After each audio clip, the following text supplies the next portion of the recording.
I'm Al McFarlane. Welcome to the Conversation with Al McFarlane. I'm glad to be here and glad to have you along. Glad to have my co-host, running partner today, W.D. Foster Graham, to pilot us through the domain of his specialty, and that is books. This guy loves books and brings joy to the notion of acquiring, reading, relationships with books and writing and learning and knowledge. And so I'm always happy to be hanging out with W.D. Foster Graham. Brother W.D., how you doing, man? Oh, I'm great. It's great to be alive. All right, all right. Well, you've got some great guests lined up. Before we invite the guest on, let me invite the viewers and listeners to support the conversation. The way you support it is to go to the YouTube Insight News MN channel and subscribe, like, and share. We want to build community. We are north of 500, but our goal is 1,000 subscribers. And if you reach out to your friends and family, your networks, invite them to subscribe as well. We'll get there pretty quick.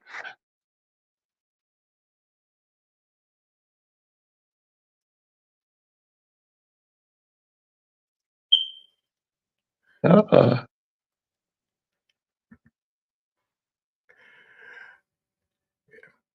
Well, I'm going to take great pleasure to introduce our guest for the day. Now, our first guest is the Royce Family Professor of Teaching Excellence in Political Science at Brown University. Before coming to Brown, she was a faculty member at the University of Texas at Austin. She's the author of multiple award-winning books, including Race and the Politics of Solidarity, Theorizing Race in the Americas, Douglas Sarmiento, Dubois, and Vasconcelos, Black, White Grief, White Grievance, The Politics of Lost Multiculturalism to Racist Backlash, Theorizing Race in the Americas, was awarded the American Political Science Association's 2018 Ralph Bunche Book Award for the best work in ethnic and cultural pluralism, and the 2018 Best Book Award of the Race, Ethnicity, and Politics section. So it is my great pleasure to introduce Professor Juliet Hooker. Good afternoon. Thanks for having me. Good afternoon. It's a pleasure to have you with us. So good to meet you. Thank you so much for being here. Jump right in. What's on your mind? And talk about your work, your vision, and what the world needs to know today. Well, that's a huge question. I think there's a lot of things that the world needs to know. But just to begin, so I just published a book in October that, as W.D. Foster said, is called Black Grief, White Grievance. And what it looks at is the ways in which people are mobilizing politically in the United States right now, and how they have done so historically around loss, real losses, but also perceived losses. And so what it argues is that two of the forces that are driving contemporary politics around race in the country right now are Black grief, which, we can think about in terms of, for example, the racial justice protests of 2020 against police violence. And then there's white grievance, right, which, is illustrated by the January 6th riot, where majority white insurrectionists refused to accept that their preferred candidate had lost, in part because the loss was the result of a multiracial set of voters whose votes they didn't think were legitimate. So I'm really trying to think about the ways in which those two forces, right, the real and very ongoing losses that Black people have suffered, and then this anticipatory sense of loss that is driving white grievance, how those are shaping our politics today. What would you say are the historical roots of what you described as white grievance? Is this part of a cultural makeup, political makeup, social makeup? Is there historical foundation for that viewpoint, that worldview that motivates them to operate with a sense of scarcity and a sense of entitlement at the same time.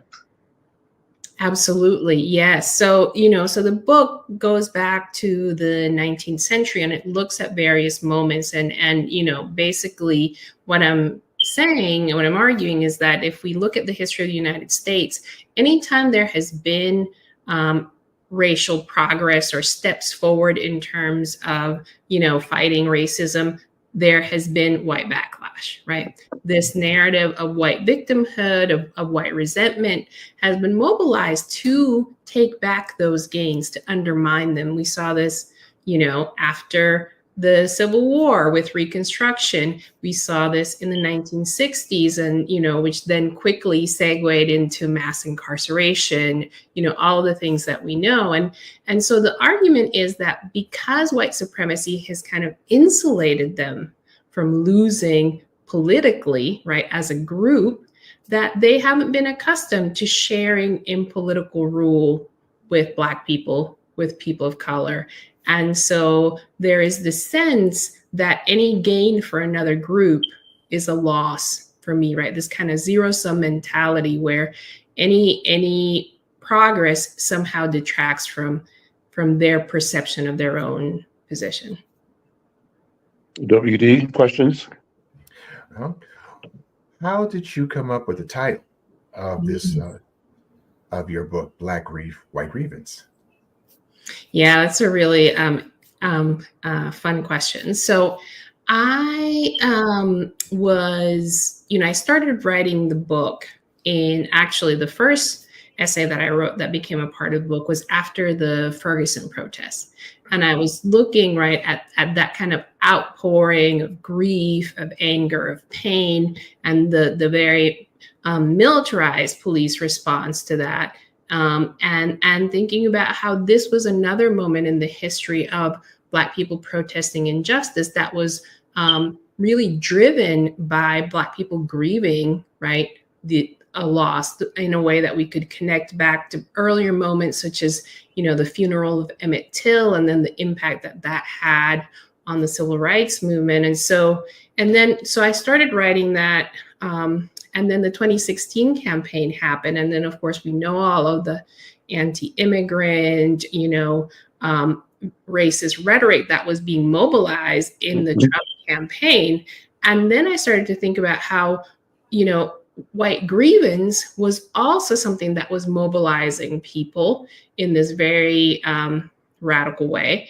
And that we needed to think about those two things together, right? These, not to say that they're the same or they're equivalent, but to say they're happening simultaneously. And what's happening is that white grievance is taking away attention from real Black grief and the losses that Black people are suffering.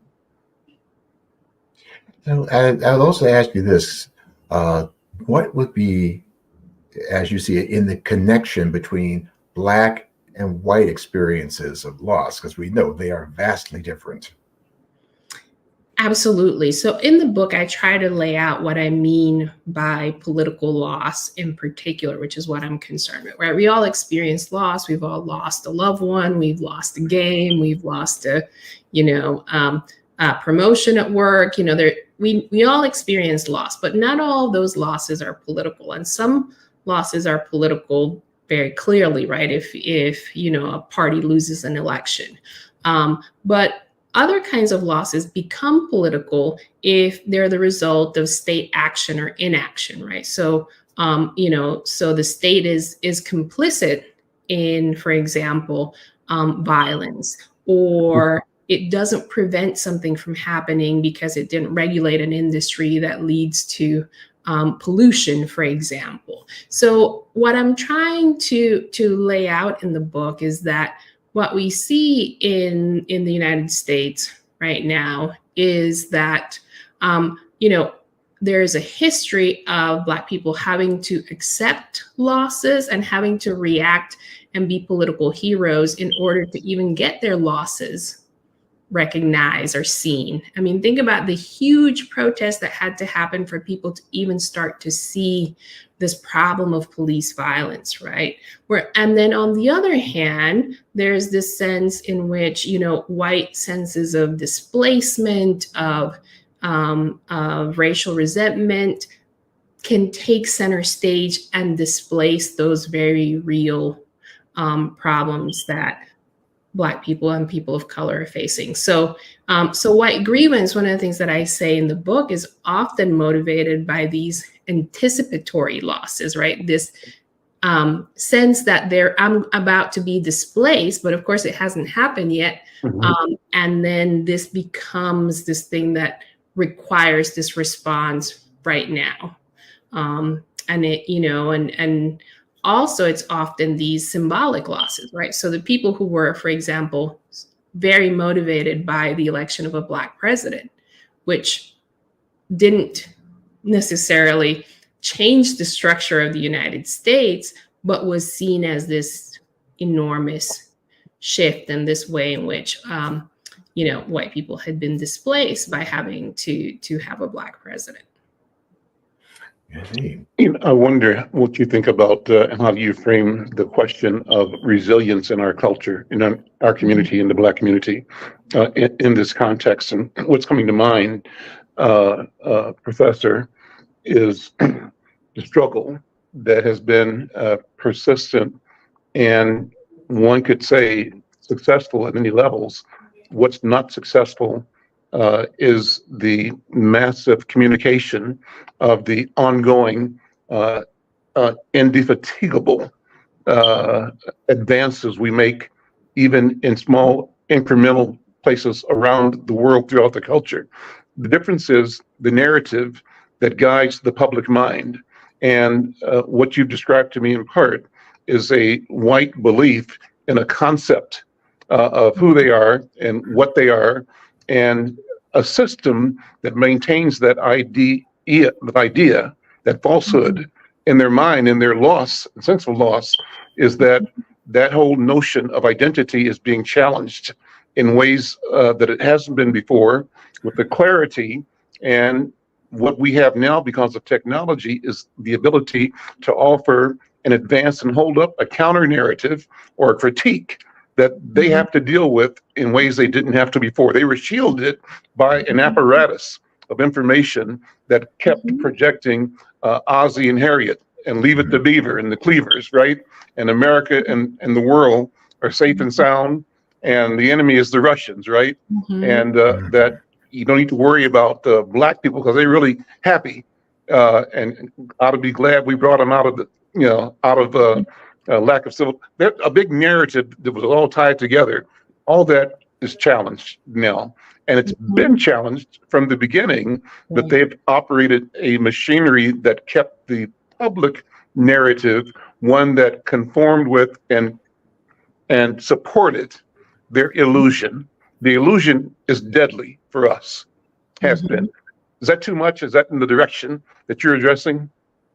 No, absolutely. I think that you're absolutely right? That there are these narratives, the stories that we tell about the national past are so important. And I think this question of how we've told the story of Black people's place in the United States, how progress towards greater racial justice has happened, has been really important. I think you're totally right. For example, we tell a very romanticized notion of the civil rights movement, right? You had these heroic, well-dressed protesters, and they were completely nonviolent, and this changed people's minds, as if there wasn't massive resistance to everything they did, as if, MLK was not deeply unpopular until after he died, right? There's all of these ways in which we whitewash the narrative of these moments of any kind of progress towards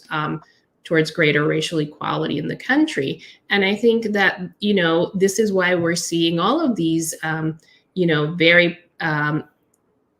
these attempts now, for example, to curb what can be taught in schools, how we teach history, to ban certain books. I think it's precisely this point that you're making. It's about trying to control the narrative, how we tell the story of the United States' past. So what's your personal story? How do you come to the study and the work that you do? Whose shoulders do you stand on? And do you operate with a sense of continuity, a sense of legacy that involves your picture of all that's been poured into you as a human being? Oh, absolutely. You know, none of us would be here if we're standing on absolutely on the shoulders of others who came before us. So I came to doing this work because I was interested in and a student of Black political thought. And so this has been, a central part of my academic work. And so I see myself as trying to, to bring people in, as many other people are doing, to study African-American thinkers. There's a chapter in the book, for example, on I.W. Wells and Harriet Jacobs, and trying to get people to really engage with this really rich and an important tradition that has so much to say, not just about the past, but about the present, and that I think is really key for us to engage with. Personally, what's your personal family story? Yeah, so I was actually born on the Caribbean coast of Nicaragua, which was, has a large Black presence. And so, but this is something that's often obscured. If you know anything about Latin America, you know that many countries deny the existence of their Black populations. And so, so I grew up very, aware of, the fact that we weren't quite seen as full citizens. And then I moved to the U.S. To go to college, and then became, essentially I'm a U.S. citizen now. I've been here for more than half my life, and started thinking about in my work about how to think about the struggles of Black people, not just here, but also in Latin America, and how do we think about their various, struggles for liberation.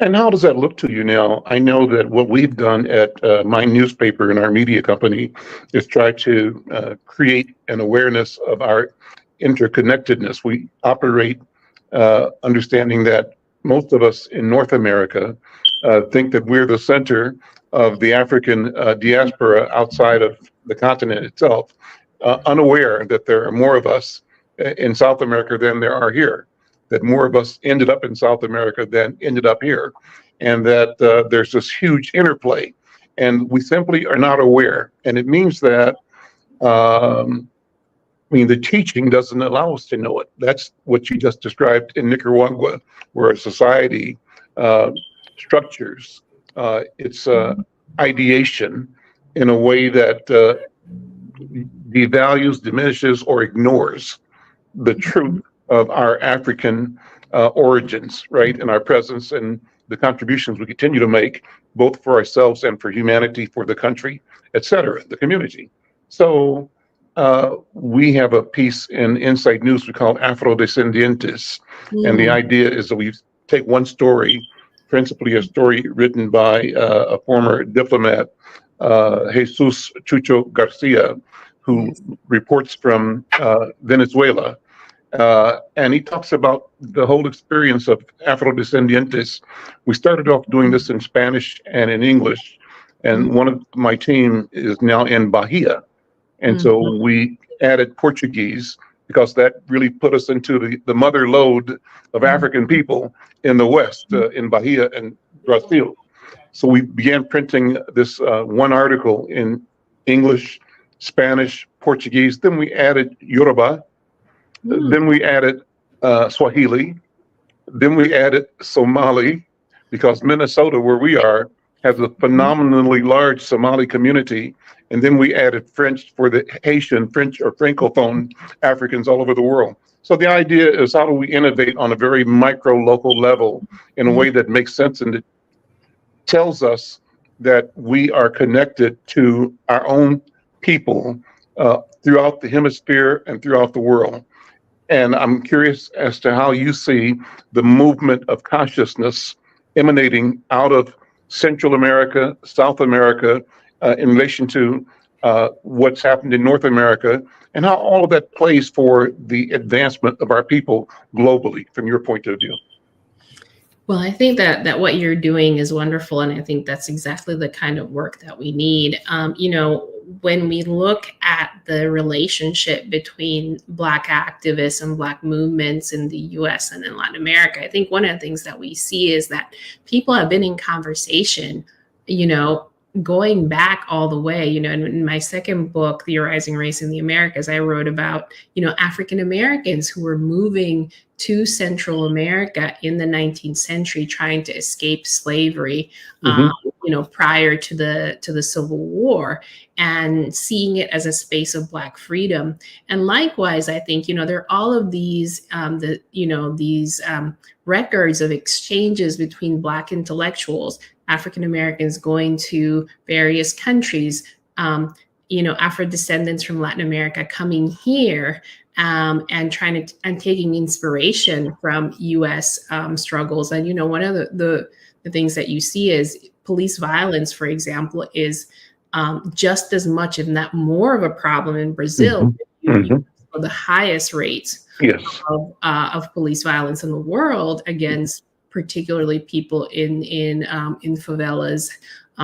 And so you see, I think, these ways in which people are seeing the connection between their struggles in different places, right? The struggles of Black mothers there to get justice for their sons and children. And, and you see the use of, for example, Las vidas negras importan, Black Lives Matter in Spanish, and all of these, Black movements that had already existed, but who are seeing connections transnationally between their different struggles. And so I think that that's very important and is absolutely vital, for people here, there, all across the diaspora. Do you see the struggle that we have to be at the center of, not only one of racial justice or racial, that's really too simplistic, but for the sake of our conversation, dealing with colonial, imperial exploitation of our people, of human beings, but our people in particular, and at the same time, systems and problems that we have reflected or owned to come from, that enabled, in a sense, supported our own suppression and oppression. And is there a solution that has to do with a reimagination of what it is to be a human being, that has to come out of Black people, that can come out of anybody if you're a human?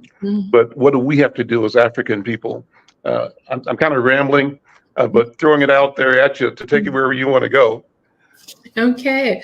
Well, I think there is all of these ways in which I think there's something really important that you said there about, how do we change our political imaginations to see what might be possible and to think about how we might arrange the world differently. And I think this has always been central to the work of Black thinkers and activists, right? So if you look at this historically, like, imagining, enslaved people who go on to become abolitionists and to basically, enact their own freedom at a time when they were told they were not fully human, right?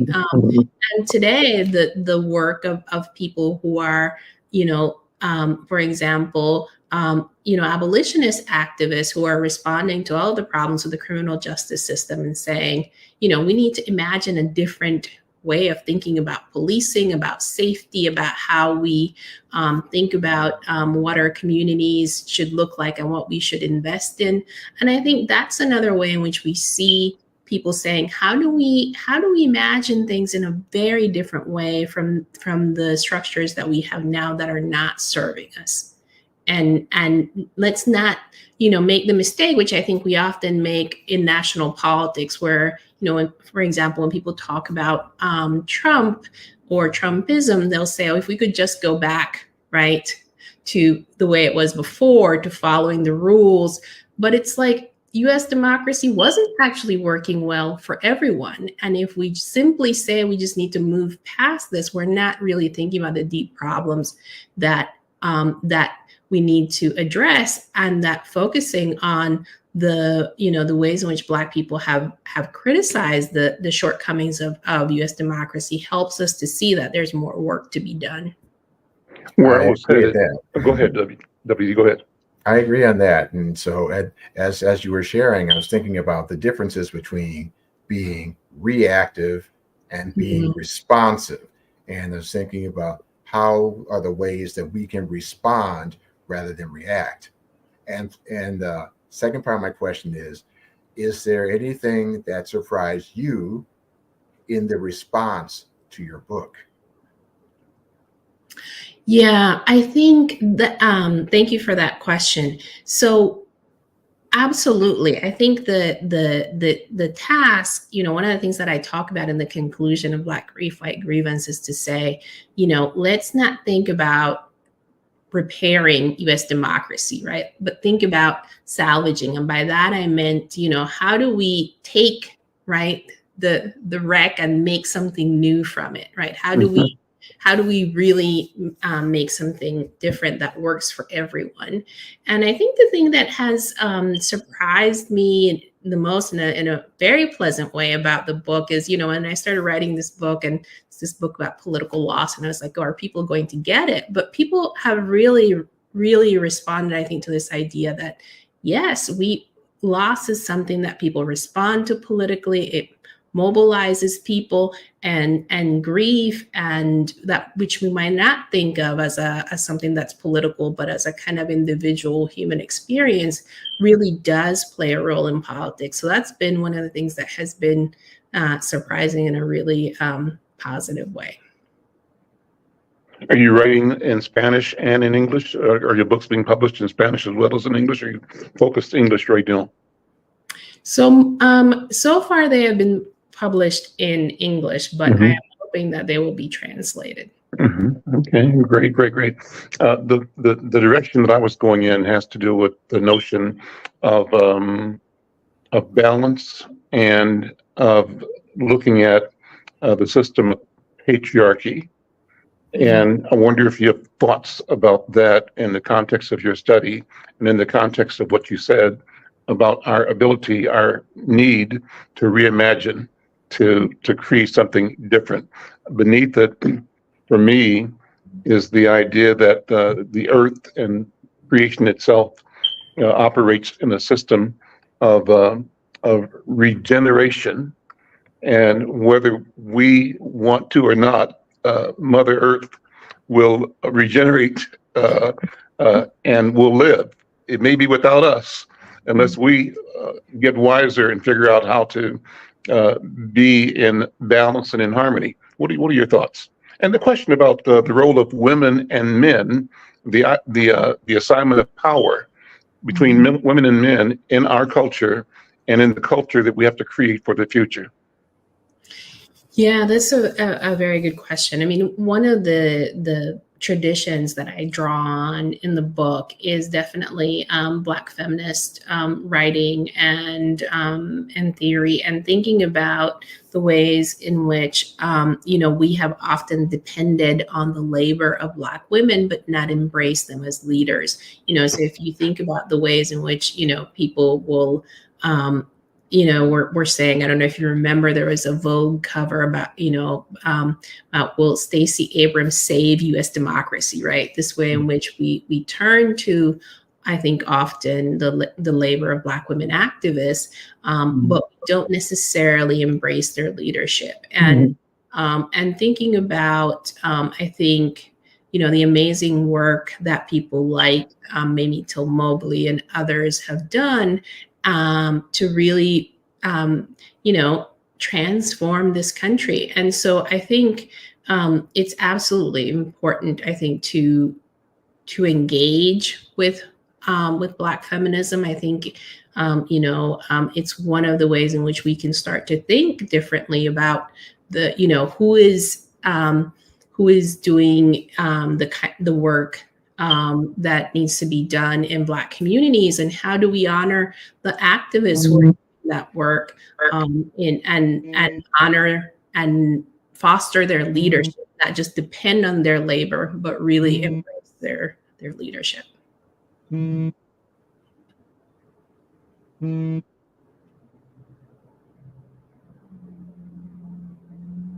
Question for you regarding the Black grief, white grievance.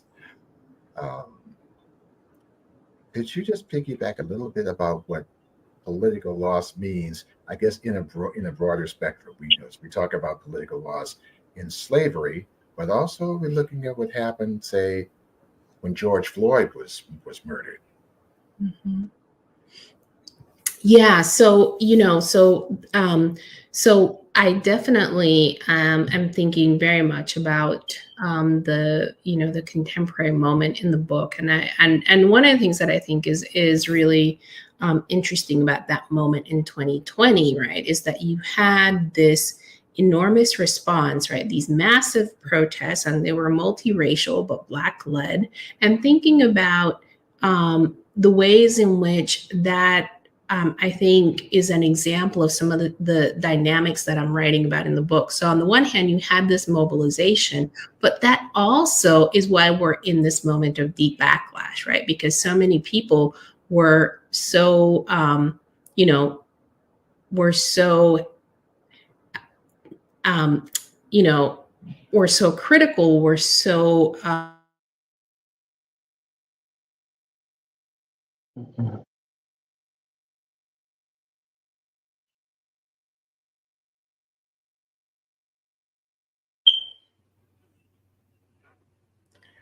Okay.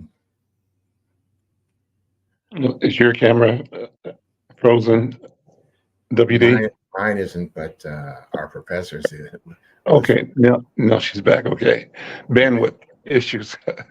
Yes, I'm not sure what happened, but suddenly I lost you both. Yeah. So just to go back to what I was saying, I think a lot of the reactions that we're having now are a result of people being really concerned about those that moment that seemed to be a moment of racial reckoning, right? And saying, oh, we can't go down this path. This is not what we want for the country. And so I think it's absolutely the case that that's an example of a moment that seemed to be a moment where we were moving forward, and then we had the immediate backlash. But I think the other thing that is interesting about that moment is also thinking about if you think about the Chauvin trial, right, and his eventual conviction, about all the work that people had to do to hold him, Chauvin, the officer who killed George Floyd, accountable, right? All the protests, the fact that you had to have the witnesses come back on the witness stand, the fact that you had this young woman who had to watch this and witness this and record this. So I think these are examples of the kind of, heroic activism that we just expect in some ways that Black people will do in order to even get people to see, the losses that they're experiencing, and that are often not recognized, or that people tend not to be concerned about. And I say, Professor, definitely thank you for a very thought-provoking book. Thank you so much. Look forward to checking it out. And that being said, I'd also like to take this time to introduce you to our second guest for today, our guest author. And M. Ann Machen Pritchard. She's also known as M. Ann Pritchard. She's an award-winning author, illustrator, songwriter of the children's books Feel the Pill and Friends Making Positive Choices, and Val's World, featuring the Family Unity Roundtable. Also, she is a songwriter of Drugs and Alcohol by MAMP Creations. She is the owner of MAMP Creations, which is an online retail store that sells merchandise to help change the world, and is also an actress, producer, and songwriter of other songs. Her children's books were written to help encourage children to stay in school, to get their education, learn how to read, and make positive choices. Now, they also teach children positive communication skills and help to bring families closer together. Now, her book, The Spirit of 16, is based on a true story and is one of the 50 great writers you should be reading. Her passion and mission is to encourage everyone that it is not the end of the world when things don't always go our way. And she strongly believes that we get a good education and learn to make positive choices at an early age, we can get through more difficult challenges now and later in life. So it's my pleasure to introduce Ann Machen Pritchard. Hello, everyone. Hey, Ann. Welcome, welcome. Good to see you. And thank you for having me on today. I appreciate that. It's an honor. Well, it's an honor to be in your presence, my friend. So good to see you. Thank you for all that you are doing in community and in the literature and creative work that you're bringing forward, and the retail work that you're doing. So, tell us about the broad picture, the landscape that you are painting in your daily work. Well, to make everything short, I'm an award-winning author, illustrator, songwriter, actress, and producer. And not only things like that and writing books, I actually help to counsel other people that's going through trauma and things in their life when they just need an ear to listen and to give them advice of things they're working on, or even small businesses out here that they'll even call me and say, Ann, should I do this, that? What resources can you give me to get the answers that I need for what I want to do, or for something that I can do? Then I would do that for them. So I'm like a jack of all trades, I guess. And like, I'm not a licensed counselor, but I'm God's counselor, to help people around in their life. Well, Ann, you tell me about your current book. Now, I've reviewed a couple of your books before, and they're primarily for children's books, but this has a different turn. So could you elaborate on what it's about? Okay, it's based on a true story. The Spirit of 16. It's about love, hate, ruthless betrayal, faith, forgiveness, and courage. It's about a young girl named Gloria Ann Freely. She has a difficult time trusting anyone and making the right decisions in her life.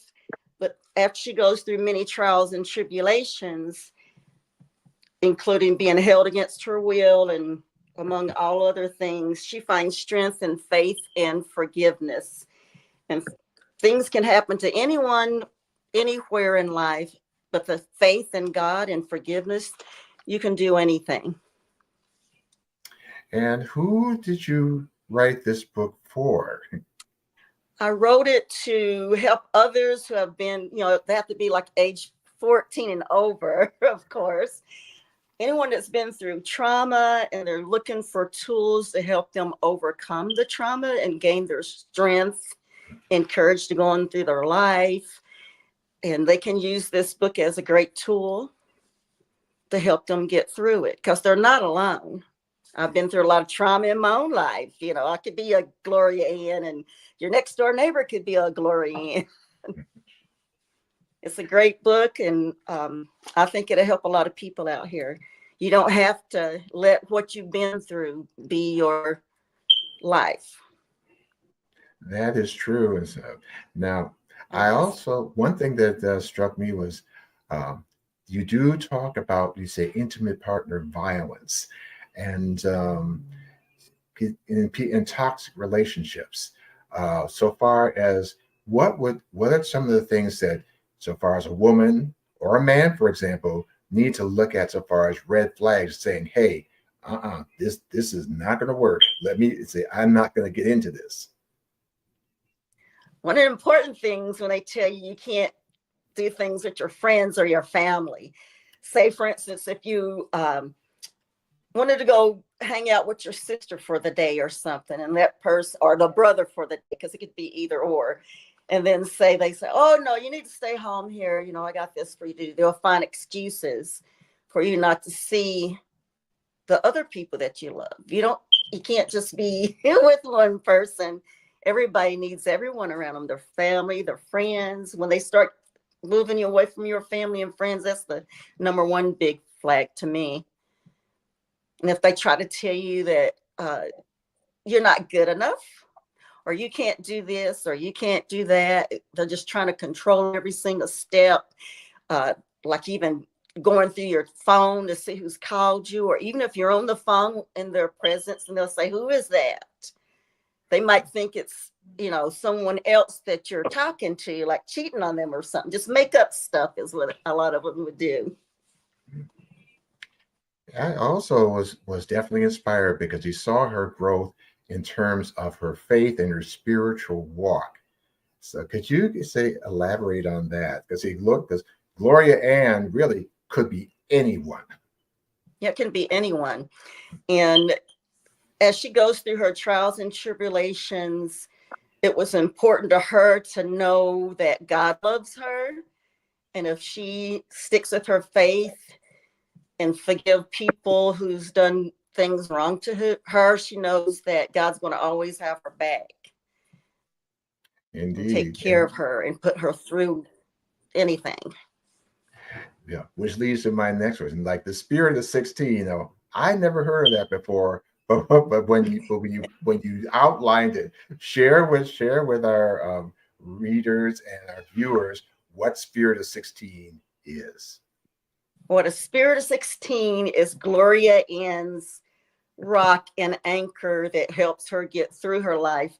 It comes from the King James Version of the Holy Bible, it's the John chapter 3:16. For God so loved the world that he gave his only begotten Son, that whosoever believeth in him should not perish and will have for everlasting life.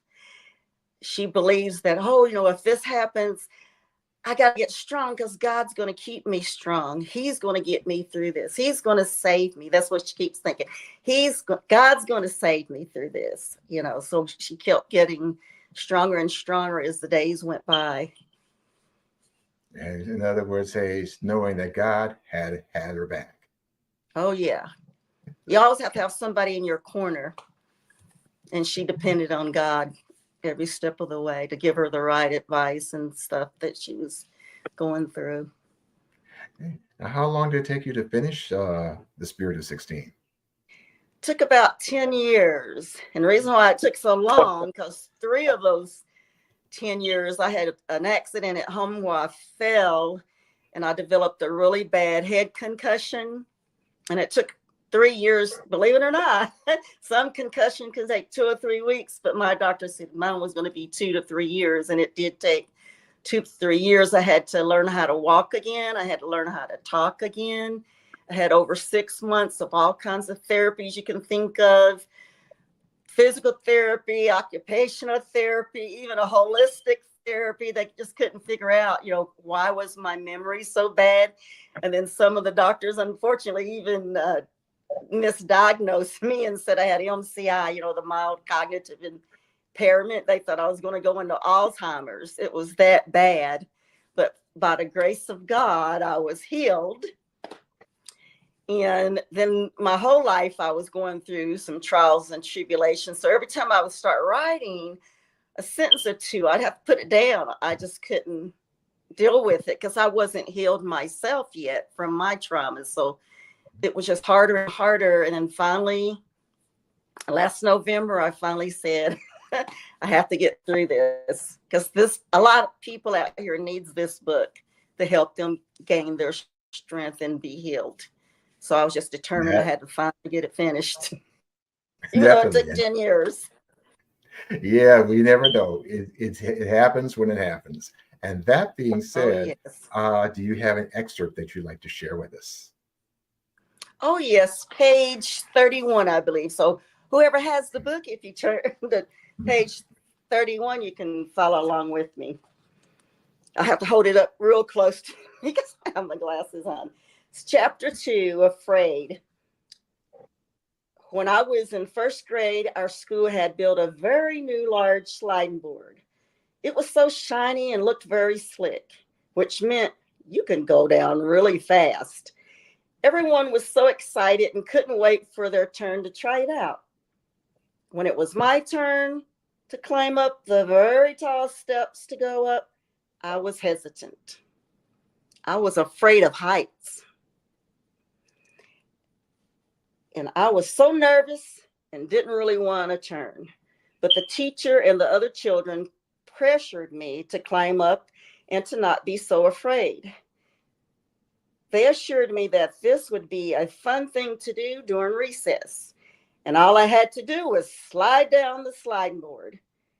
I didn't want anyone making fun of me for being scared. So I began to climb the skinny metal stairs. Once I got to the top, I panicked and would not move because I did not want to slide down. But one of the boys that were behind me was impatient and he pushed me. And that's all you're going to get today. You'll have to get the book to see what happens. Well, and we can see it as you're saying it. I mean, the picture forms in the mind, and I'm looking at you and that character as you're describing it. It's really powerful. It's wonderful. Thank And you. what's your personal story? Where did you grow up, and how did you sort of come to the life that you are moving in the world as a healer? I think both through your writing and your interaction with other people. Where's that come from? What's your roots and your family background? My roots is in the deep South in the Appalachian Mountains. Mm-hmm. And then even though I traveled a lot too, because my family were gospel singers, we were called the Machen spirituals. We traveled to, 5 or 6 different states. And we were on radio, TV, different churches and different events and fairs. And so I got to see a lot as a child and worked hard as a child because being an entertainer, getting up 3 o'clock in the morning, that's kind of hard. But I got to see a lot of things and go through a lot of things. And I went through a lot of traumas and stuff in my own life. And I felt like my upbringing, like some people say, well, why did God put me through this? Why did this happen? Oh, it always happens to me. I don't think that way because I feel like God puts us through certain things in our life so we can experience it, so we can help others. Because in my own mind, I feel like if you haven't been through certain things in life, how can you really help other people if you don't know what it really feels like?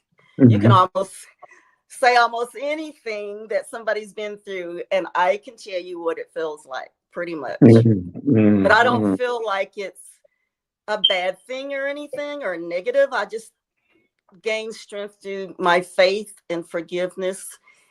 And I feel like if I've been through certain things, I can help others because I can feel what they've been through or what they're going through. I think that's a great thing, actually. I ask people about lineage. What do you know about your forebears on your mom's side, your father's side?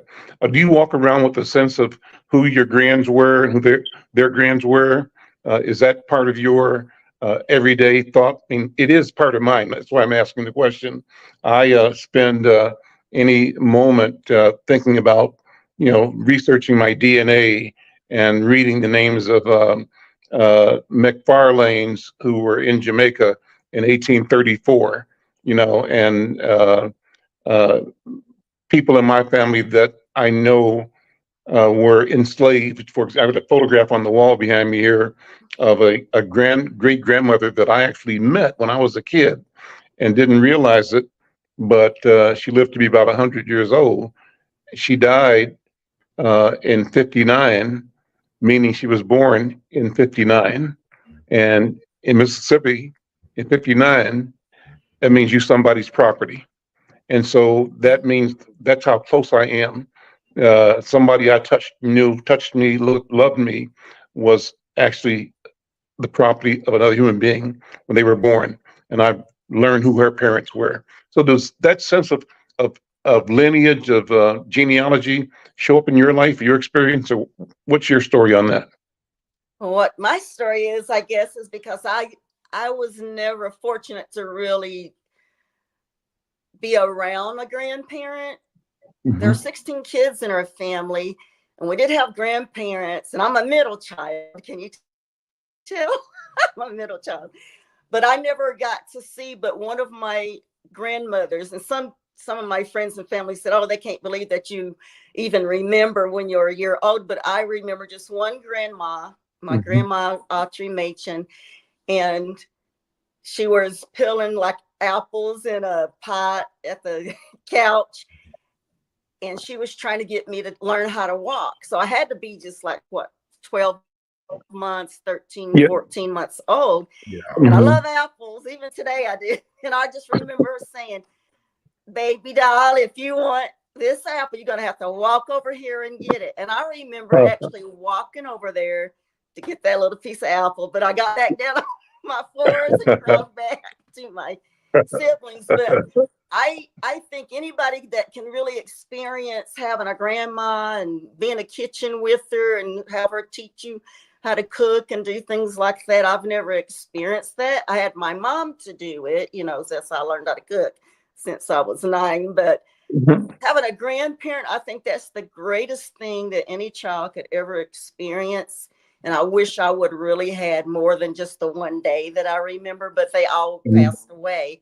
And as far as DNA, I didn't even know who my maternal grandfather was. It took me like 40 some years to finally find out, because we got the DNA today. But praise God, I always believe in my faith. Everybody says, oh, give up on it.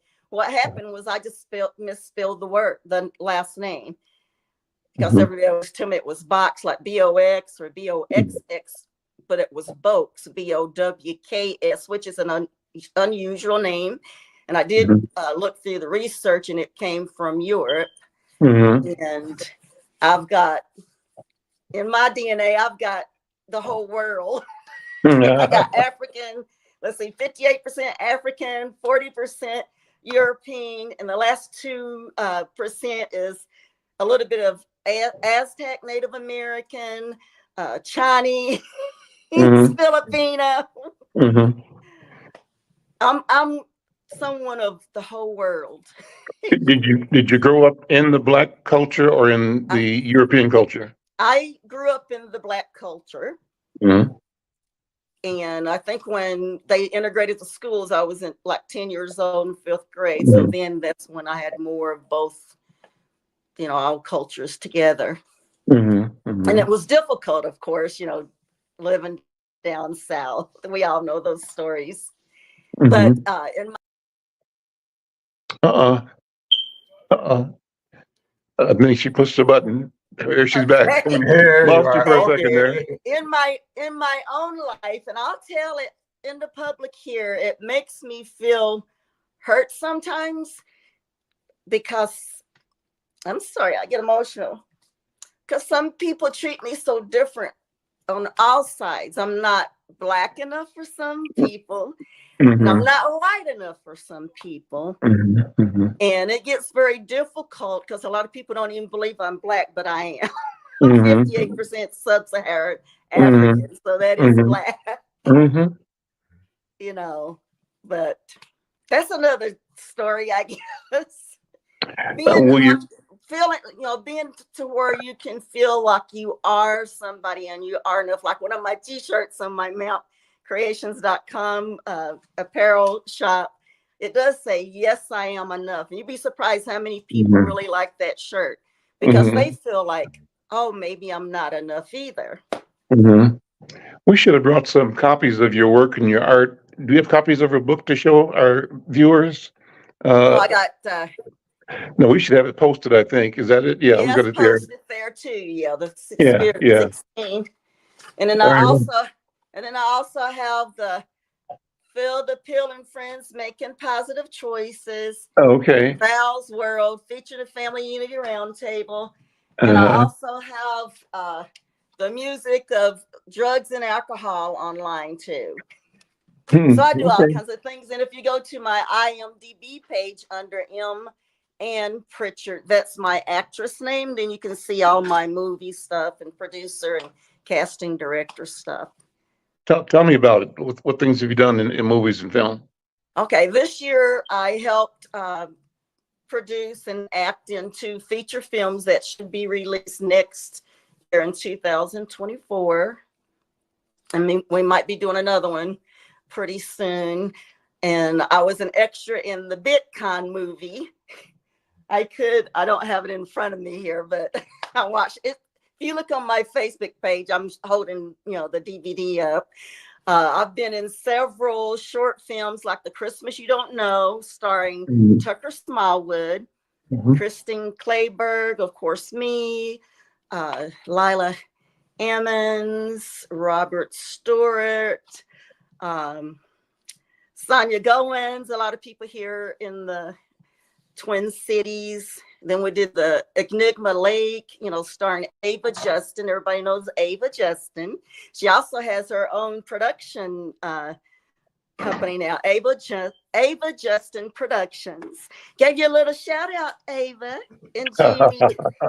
So I've been more busy now than I was when I first retired. I'm supposed to be retired because a lot of people don't think I'm as old as I am. I'm an old grandma, almost 69 years old. So everybody thinks I'm like, a lot of my friends actually are like 20, 25 years younger than me. And they think, oh, I could just go hanging out with them. Right. All the time. And I say, oh, not tonight. Yeah. Well, we've been drinking good water, I think, because we're looking good. And I hope everybody will go and show some love to me for this Christmas holiday season and go to my website. It's mampcreations.com. That's MAMP creations.com. It's got gifts and apparel and mugs and all kinds of things for all occasions. And all my books are available on Amazon and if you just want to put my name in Amazon under M. and Machen Pritchard, and you can find all 3 books. Okay. All right. Well, listen, everybody knows what to do. Go look for the books and come to your website and buy some products, right? And all the people, especially for this Spirit 16, is a good tool for anyone who's been through traumas or in toxic relationships. All the mental health centers, the counselors, schools, churches, women's shelter centers, book clubs. Think about the Spirit of 16. It'll be great for you. All right. Well, WD, as always, you produce good shows, good guests, and good conversation. Thank you for having me today. All right. Well, thank you, M. Ann Pritchard and M. Ann Machen Pritchard and WD Foster Graham. Thank you so much. And thank you for listening, viewing. Remember, support this program by going to YouTube, Insight News MN, and subscribe. Tell your friends.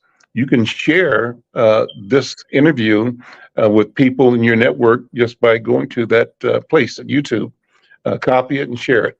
We'll see you next time. Take care. Bye-bye. Thank you. Bye. Bye-bye.